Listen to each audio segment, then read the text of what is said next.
Ngayong araw nga ay mag-aalaga ako ng aking pamangkin. Ako nga pala si Miming, ang makulit at sweet, pero tamad maligo. Ito ang aking kwento. Tara, samahan niyo ako. Ewan ko ba naman sa pamangkin ko to, tuwing nakikita ko gusto lagi palabas. Kaya pinatulan ko na. Sabi ko sa kanya, kunin mo na yung mga gatas at diapers mo tapos lumayas ka na. Pero syempre, joke lang. Paalis nga pala mga kapatid ko, kaya dito lang kami sa Gidli patingin-tingin kasi may isang bata na may luha na sa Gidli. At sa part na to, umiiyak na siya, humahabol na siya sa mga kapatid ko. Hindi ko na alam ang gagawin ko pag yung bata is umiiyak na. Parang gusto ko na lang ding umiyak, parang gusto ko na lang ding sumabay sa pag-iyak niya.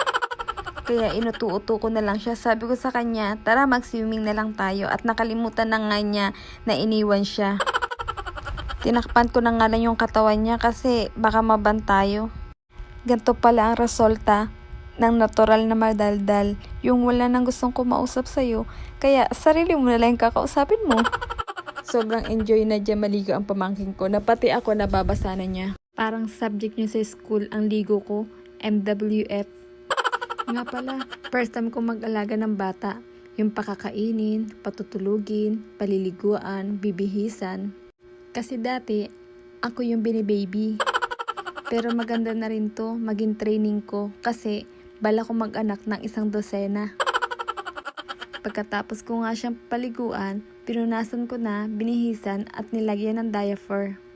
O diba, sa lagay na yan, piling ko pwede na ako manganak ng 3. Yung mga damit na nasa uluhan ko, tinambak muna namin dyan. Binahayang kasi ng anay, yung damitan na gawa sa kahoy. Tapos ko nang bihisan ng pamangkin ko at sabi ko sa kanya, titimplan ko siya ng gatas para makatulog siya kaagad. O diba ang galing ko? Maaga naman siya nakatulog pero maaga din siyang nagising. At pagkagising niya nga, nagturo na kaagad siya na makakain. Pagkatapos niya magmerienda, nag-aya na naman siyang lumabas.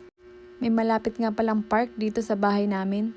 Nilalakad lang namin to tuwing hapon at paggabi naman, nililipad na lang namin. After dyan, umuwi na rin kami. Hindi kasi ako nakapagdala ng langis. Baka abutan kami ng gabi, hindi kami makalipad. Yun lang, paalam.